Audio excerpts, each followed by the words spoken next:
हनुमान जी किस भेद की बात कर रहे हैं पिताश्री? क्या है चंद्रबाहु की मृत्यु का रहस्य? उसकी पत्नी कैसे उसकी रक्षा कर रही है? चंद्रबाहु ने ब्रह्मदेव की घनघोर तपस्या की गणेश, और इस तपस्या के फलस्वरूप उसे मिला एक वरदान। कैसा वरदान? वरदान ये था गणेश कि जब तक चंद्रबाहु की पतिव्रता पत्नी पद्मावती निरंतर ब्रह्मदेव के मंत्र का जाप करती रहेगी, तब तक चंद्रबाहु को युद्ध में कोई पराजित नहीं कर सकता। इतना ही नहीं, एक और वरदान भी मिला चंद्रबाहु को। एक और वरदान?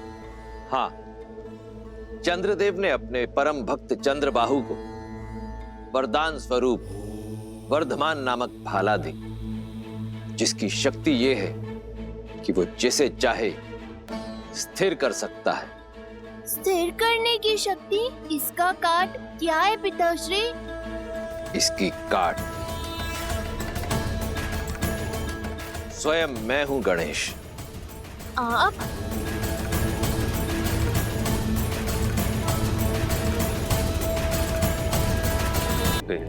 वो भावों की डोर से सदा जुड़े होते हैं।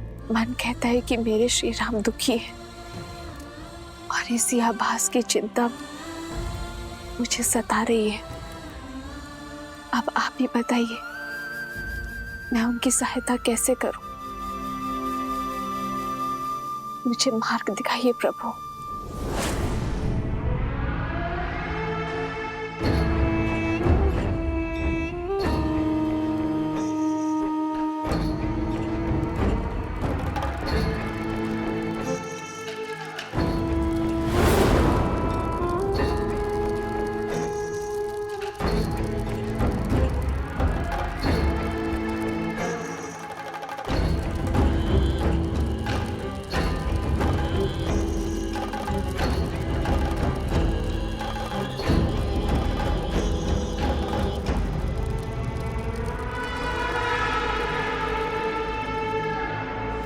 देवी, मैंने भगवान वाल्मीकि जी से इस समस्या की चर्चा की। उनकी इच्छा है कि आप इस चिंता से मुक्त होने के लिए फल्गु स्नान का व्रत रखिए। फाल्गु व्रत? हाँ देवी, तनिक कठिन व्रत है। बिना अन्न जल के फल्गु नदी में कुछ दिन खड़ी रहो और मंत्र जाप करें।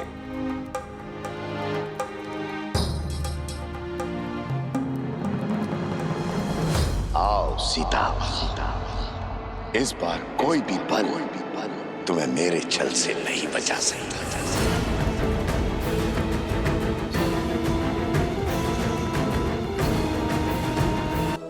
गुरु माँ, मुझे आत्म शुद्धि के लिए माता फल्गु नदी में स्नान करने जाना है।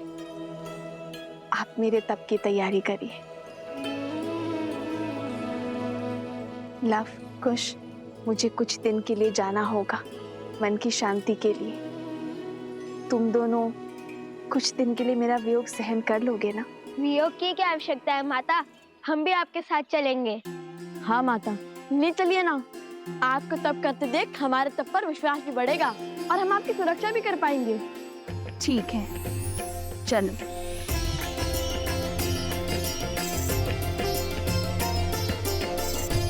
मित्र, हमें सेना की सुविधा के लिए हमें इस सरस्वती नदी के उपनदी पर ही शिविर लगाना चाहिए। फाल्गु नदी भी इसी नदी में आकर मिलती है।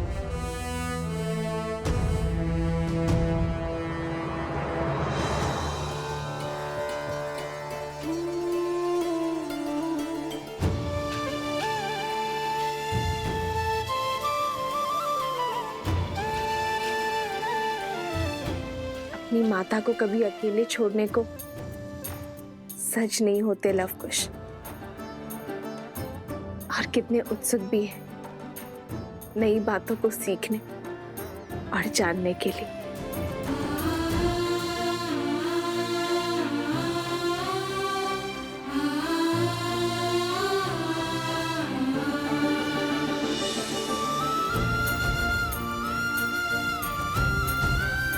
बालकों की भांति उत्सुकता मुझे आपके मुख पर भी दिख रही है वन देवी।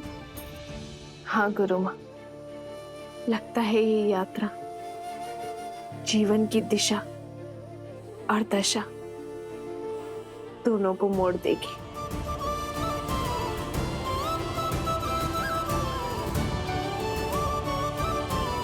कुछ विशेष कारण अवश्य है इस फल्गु यात्रा का।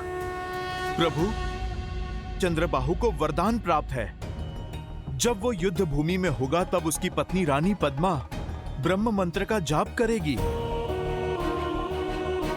और प्रभु, जब तक रानी पद्मा का जाप चलता रहेगा तब तक चंद्रबाहु की श्वास चलती रहेगी। उसे कोई नहीं मार पाएगा।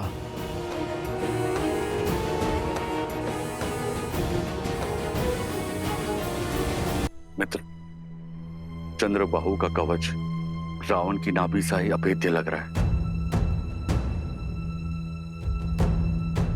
धर्म का एक वार पाप की हर ढाल को काट सकता है मित्र। आपकी पुत्री की रक्षा के लिए हमें पतिव्रता को रोकना होगा। आज युद्ध के समय किसी को महल जाकर रानी पद्मा का जाप तोड़ना होगा। ये कार्य मुझे सौंपिए प्रभु। मैं रानी पद्मा का जाप भी तोड़ूंगा और अपनी बहन को भी खोजूंगा।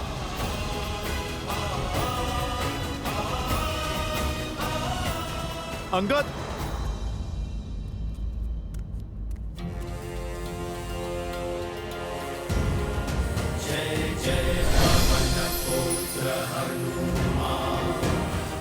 अंगद, ये लो, ये कूट तंत्र यंत्र है। तंत्रों की शक्ति से बना एक मायावी यंत्र। मुझे ये यंत्र महाराज विभीषण ने भेंट दिया था। ये यंत्र अपने बल से लोगों में मिथ्या लड़ाई झगड़े उत्पन्न करता है। तुम्हें महल के भीतर इस यंत्र की आवश्यकता पड़ सकती है। इससे तुम्हें उन राक्षसियों का वध नहीं करना पड़ेगा।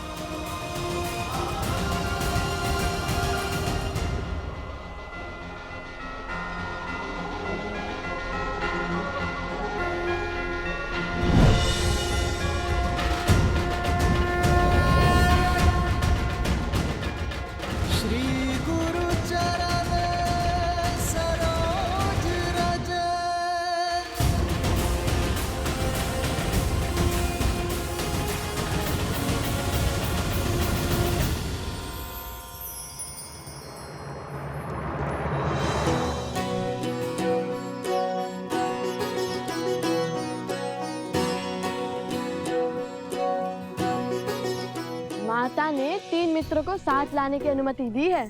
कह दो वनदेवी को मैं सज्ज हूँ। और मैं भी। वन का मार्ग है, पुष्पों का नहीं, कांटों की डगर है। लौटने तक तो केवल घुटनों तक ही पांव बचेंगे सबके।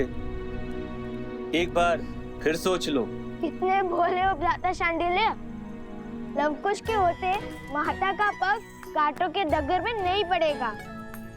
वन देवी हैं, वन में जाएंगी तो बैलगाड़ी पर। बातें बहुत बड़ी बड़ी बनाते हो कुश। कैसे जाएगी वन देवी बैलगाड़ी में? आश्रम में तो गाड़ी है ही नहीं। नहीं है तो क्या हुआ, बन जाएगी। क्यों, है ना भैया?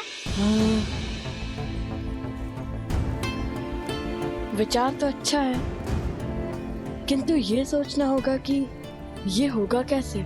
और बैल, उसका क्या? आश्रम में तो केवल गाय है। बैल भी क्या लकड़ियों से बनाओगे?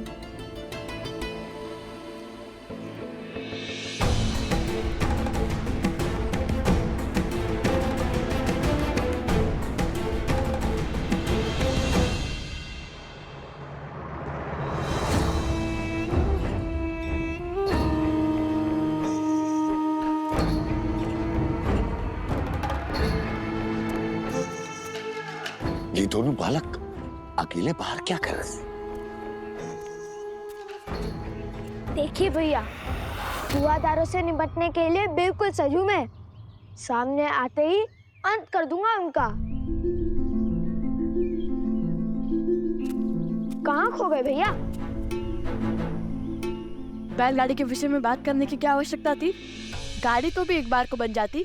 बैल कहाँ से लाएगा इस जंगल में? क्षमा कर दीजिए भैया, वो रोश में भूल गया। अब आपको पता है ना कि मस्तक से लेकर मुख तक जाने वाली नाड़ी के तालमेल में समस्या है, इसलिए मैं पहले बोल देता हूँ और विचार बाद में करता हूँ। लेकिन चिंता मत कीजिए, मैं आंखों में आंसू लेकर माता को कह दूंगा कि मुझसे भूल हो गई। देखना, वो स्वयं ही मना कर देंगी। तो क्या हुआ रूपी असुर? नहीं, धूम्रासुर। हाँ, ये उचित नाम है। तो धूम्रासुर को पराजित करने वाला लव कुमार अपने मुख से निकले वचन झुटलाएगा? नहीं।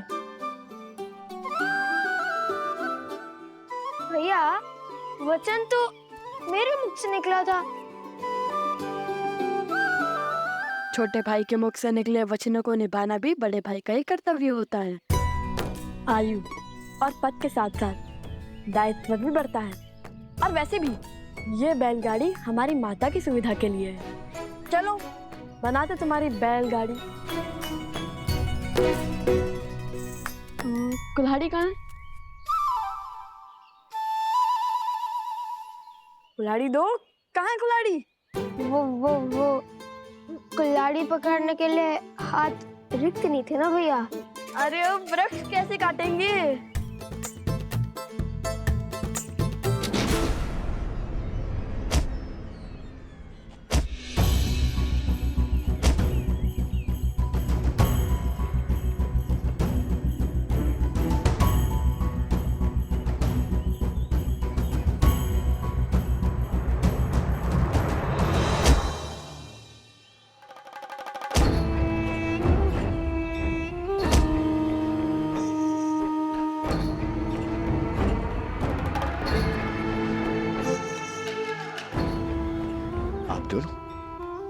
कौन है? इस घने वन में क्या कर रहे हैं?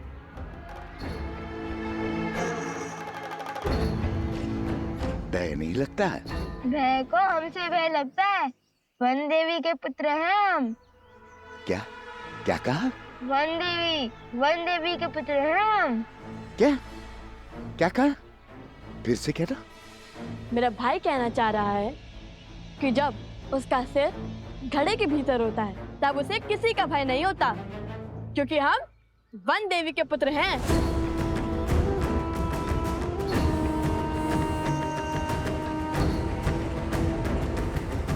वन देवी अर्थात आप तो वन के राजकुमार हैं।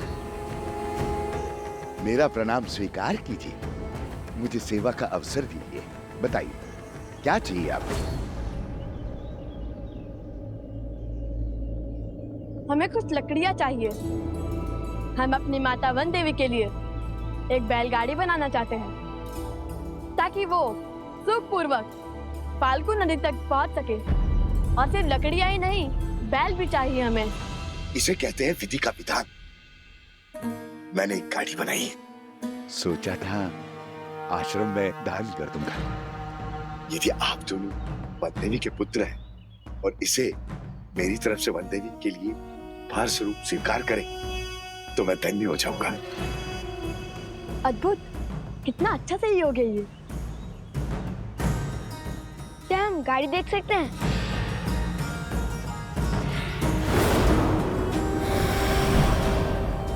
अवश्य अवश्य, नेकी और पूछ पूछ। आइए आइए।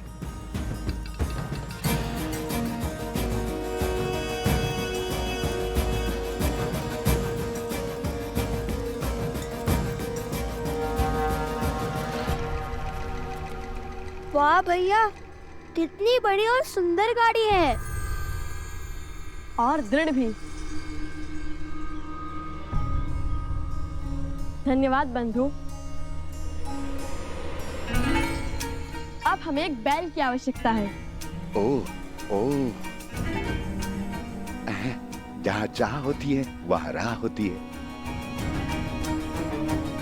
अभी वहाँ मैंने सेतु के पास कुछ गायों और बैलों को चरते हुए देखा, किंतु वे वन्य वृषभ है, उन्हें नियंत्रित करना सरल नहीं होगा। तो लव कुश मायावी असुरों को धूल चटा सकते हैं, उनके लिए बैलों को वश में करना कौन सी बड़ी बात है? क्यों, है ना भैया? सत्य वचन, सत्य वचन। हम अभी बैल का प्रबंध करते हैं।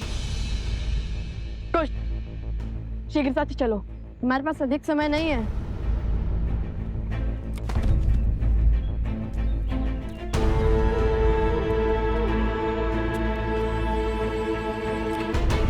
जय श्री राम।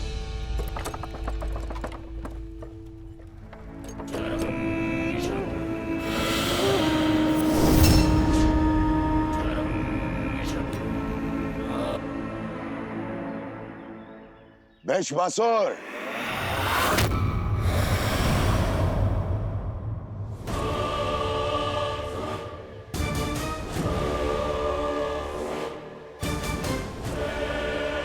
प्रणाम असुर सम्राट। जाओ वैश्वासुर, उन दोनों बालकों को मार दो। और यदि तुमने ये कार्य संपन्न किया तो मथुरा का राज्य तुम्हारा। जाओ। आपकी आज्ञा का पालन अवश्य किया जाएगा महाराज।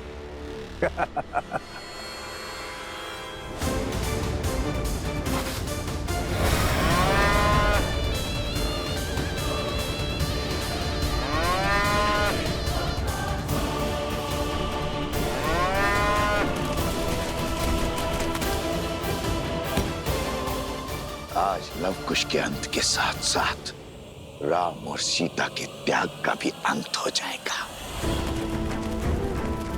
पुत्रों का मृत शव देखकर सीता आश्रम से बाहर आएगी और राम को स्मरण करेगी और उनका समर्पण मिट्टी में मिल जाएगा।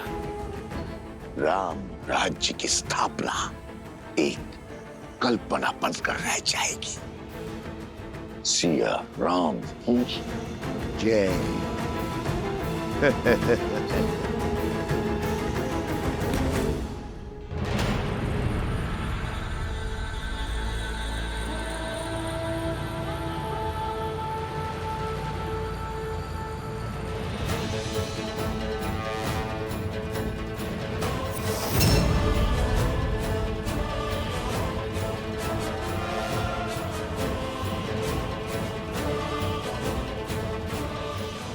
आज एक बार फिर अधर्म के अंत के लिए हम सब साथ खड़े हैं। चलिए एक बार फिर उन दुष्ट राक्षसों को धर्म का बल दिखाते हैं।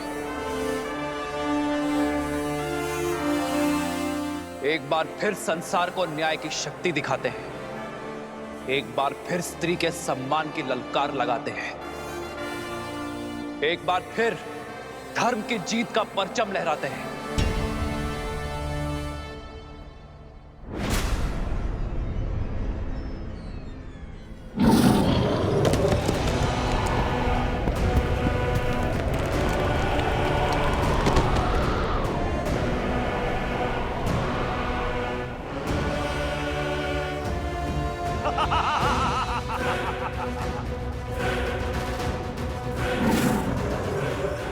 इसे मैं संभालता हूं। और मैं चंद्रबाहु को। पहले मेरी रची पहली बाधा को तो तोड़ दो, फिर मुझसे लड़ने आना मूर्ख वानरों। प्रहार।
तुम्हारा कोई प्रहार मुझे नहीं मार सकता।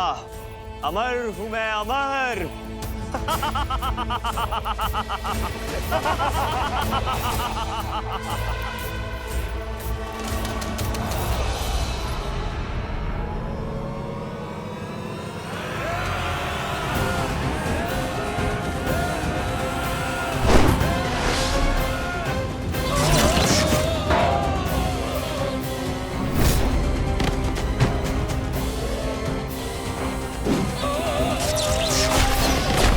हनुमान, अंगद का कोई संदेश आया?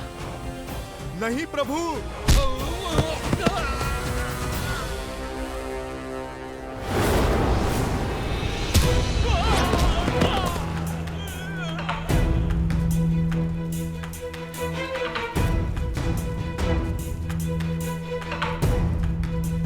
ओम विदात्मने विद्याहि हिरण्यगर्भाय धीमहि तत्रो ब्रह्मा प्रचोदयत्। ओम विदात्मने विद्याहि हिरण्यगर्भाय धीमहि तत्रो ब्रह्मा प्रचोदयात्।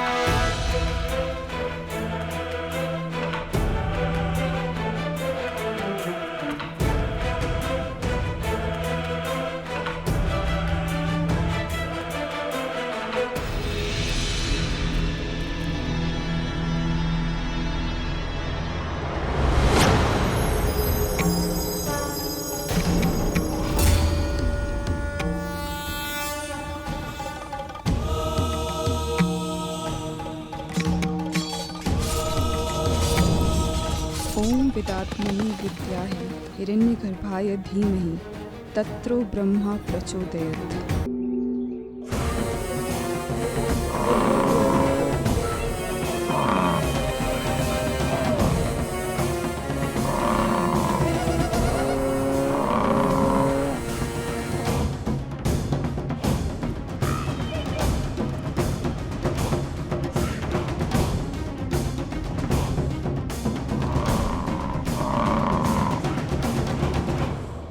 वचन से बंधे हैं, इसे तो पकड़ना ही होगा ना।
तुम्हें कैसे ज्ञात हुआ कि बैल की नाक में डाली डालते से वो शांत हो जाएगा?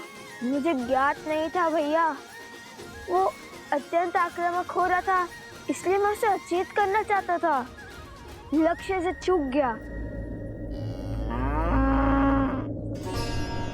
हे ऋषभ महाराज, हम आपसे लड़ना नहीं चाहते, हम बस आपको हमारी गाड़ी में बांधना चाहते हैं ताकि हम अपनी माता को सुखपूर्वक फाल्गु नदी तक ले जा सके, उनके कोमल पग को कंकर और कांटों से बचा सके।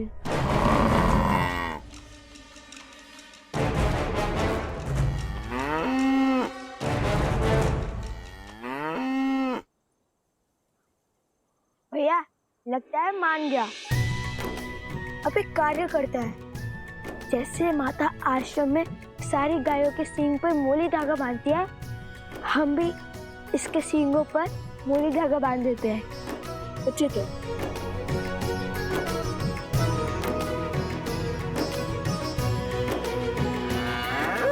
जाओ भैया, जा। सच्ची में जाओ?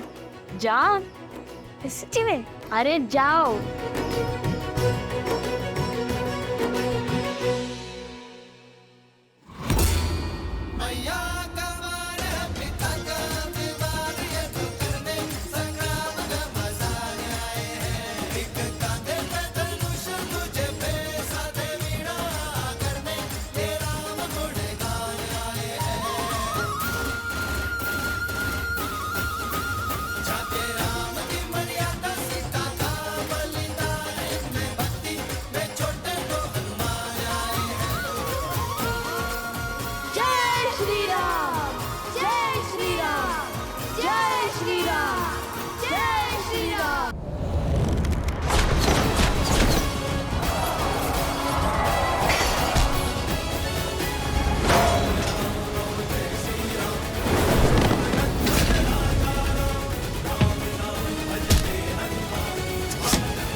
विदात्मनि विद्याहे हिरण्यगर्भाय धीमहि तत्रो ब्रह्मा प्रचोदयत्।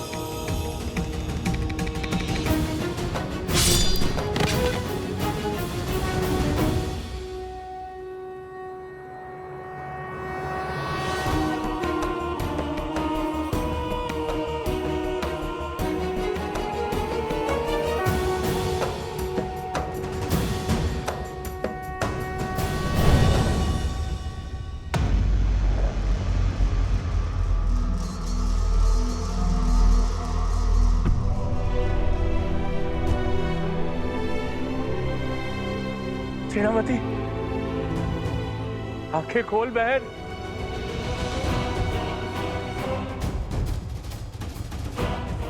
मुझे मेरी बहन चाहिए। क्या किया तुमने मेरी बहन के साथ?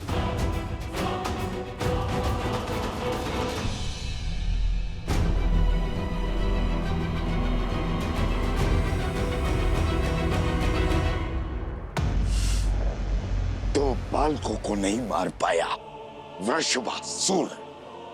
भैया अब हमारी बैलगाड़ी सज्ज है, अब माता को कोई कष्ट नहीं होगा।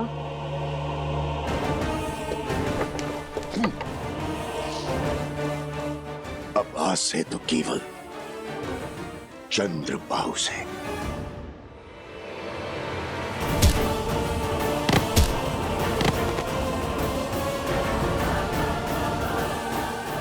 आज पिताश्री को मुझ पर कितना गर्व होगा। मैं शीघ्र ही राम की मृत्यु का शुभ समाचार दूंगा।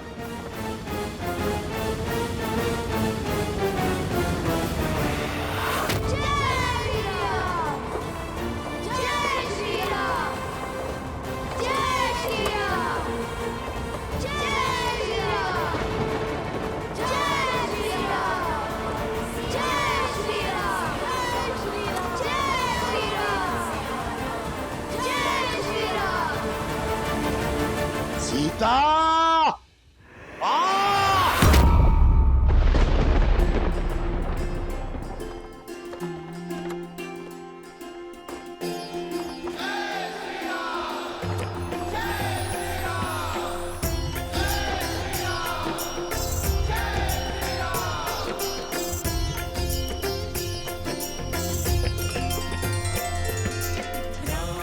अयोध्या की ध्वजा है। लगता है ऋषियों का कोई समूह उस पावन धरा में प्रवेश करने वाला है। आप कभी गई है वहां? बहुत सुना है धर्म की इस नगरी के बारे में।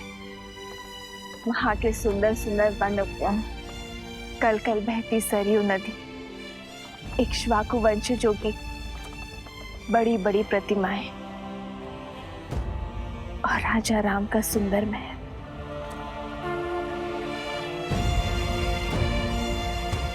सच अद्भुत है श्री राम और उनकी नगरी।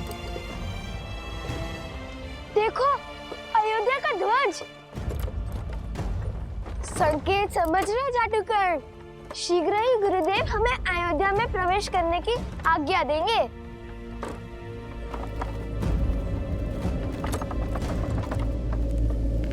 लगता है वातावरण बिगड़ने वाला है।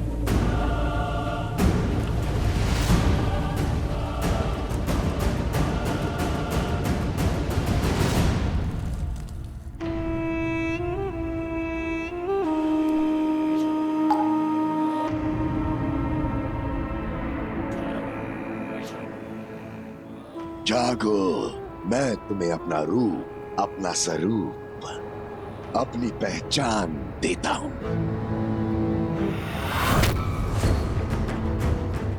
अपने महाराज को मेरा संदेश दो। इंद्र से जागने का समय आ गया है। अधर्म का आतंक फैलाने का समय आ गया है।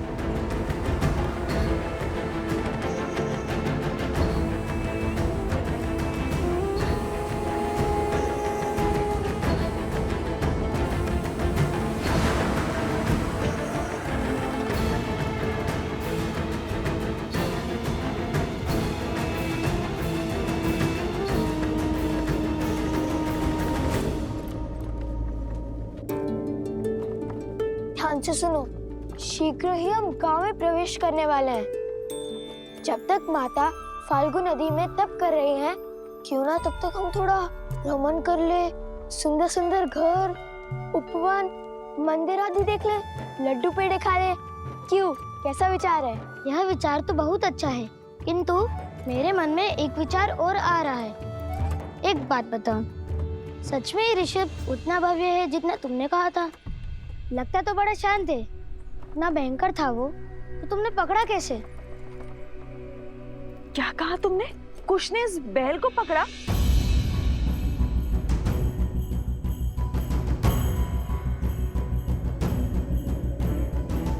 सुना आपने गुरु माँ, कुश ने उस अनियंत्रित वृषभ को अपने नियंत्रण में लिया। अच्छा, अब तुम असत्य भी बोलने लगे हो। सत्य कह रहे हो माता, केवल मैंने नहीं किया, जो भी किया हम दोनों ने किया, है ना लव भैया? लव?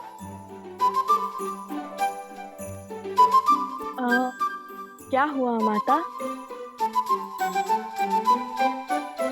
बुक बंद नहीं रख सकते थे? क्षमा कर दीजिए भैया, वो मित्र पूछ रहे थे तो मैंने बता दिया।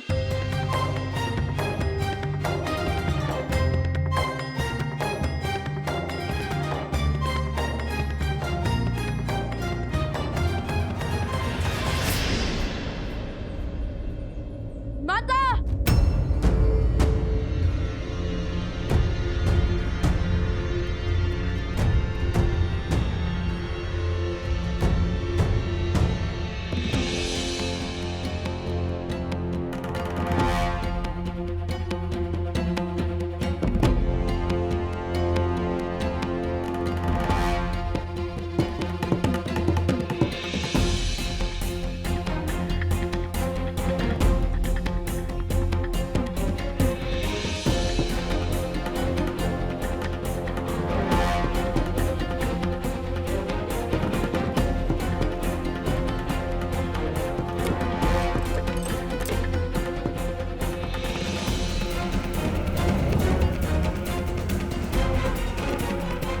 यहाँ तो ना घर बचा, ना मंदिर, ना लड्डू।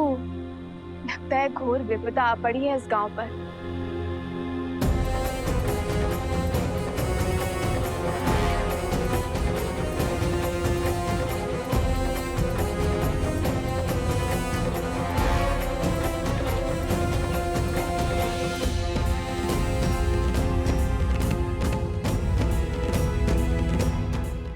उजड़ा हुआ है माता। परंतु वो देखो उत्तर की ओर, वहाँ अभी भी एक वृक्ष है, घना वट वृक्ष।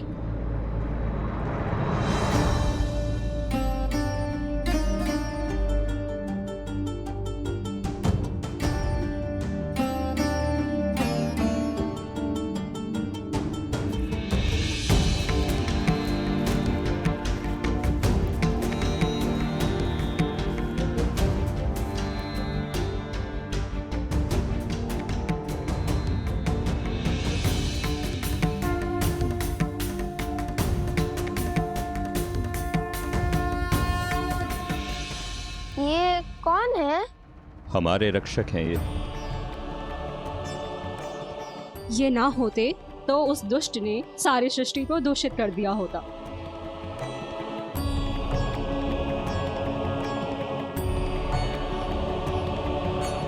माता, ऋषिवर कब से तपस्या में लीन होंगे? अनेक वर्षों से। आपको कैसे पता? गांव के प्रमुख ने मुझे सब बताया। बहुत उपकार किया है इन ऋषि ने इस क्षेत्र पर। इनके तपोबल से ही ये केवल एक वृक्ष जीवित रह पाया है, अन्यथा आसपास का सभी क्षेत्र विष से पीड़ित होकर रिक्त हो चुके हैं। और जो बचे हैं उनको कोसों दूर चलकर जाना पड़ता है शुद्ध जल लाने के लिए। अपने पूर्वजों के द्वारा बसाई धारा को छोड़ना सरल कहाँ होता है। ये क्षेत्र श्रापित है, अब तप कैसे होगा? श्रापित स्थान पर तप संकट को न्योता देने के समान है। क्या था श्राप? अधर्म का श्राप। जल इस संसार का सबसे शुद्ध तत्व है। जल को पीकर हम भीतर से और उसी से स्नान कर कर हम बाहर से शुद्ध होते हैं। वैसे ही प्रकृति में फैला पाप जल से ही शुद्ध होता है। किंतु जब पाप अपनी सीमा लांघ देता है तो वो मानव की दृष्टि से बच निकलता है, और तब सबसे पहले जल ही अशुद्ध होता है। पाप को रोकने के लिए पापियों का संहार करना ही होगा। बताइए, कौन है वो दुष्ट? भिन्न भिन्न असुर के कुल और उनका नायक ऋषि असुरी के तपोबल ने उसे यहाँ नदी के नीचे बांधा है, ताकि उसका प्रकोप इस क्षेत्र तक ही सीमित रहे। किंतु उसके यहाँ बनने के कारण उसने इस भूमि और यहाँ के जल को भी विषैला कर दिया है। अब उस पापी का अंत ही इस क्षेत्र के पाप का अंत करेगा। इतने वर्षों में उस असुर ने इस नदी में अपनी सत्ता स्थापित कर दी है। इस नदी तल में अपना महल तक बना दिया है। वो असुर जल में मक्र है और तल में मनुष्य मकरासुर।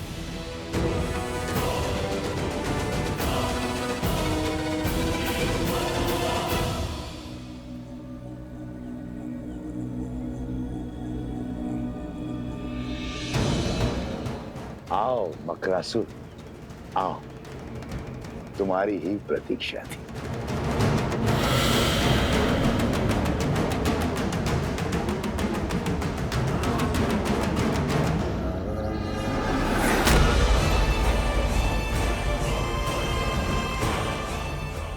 बहुत सुना है तुम्हारे बारे में सहस्त्र मुख रावण, किंतु मुझे तुम्हारी शक्ति और युक्ति में कोई रुचि नहीं है। मैं यहाँ केवल तुम्हारे रक्त का मान रखने के लिए आया हूँ। सुमाली जैसे असुर और पुलस्त्य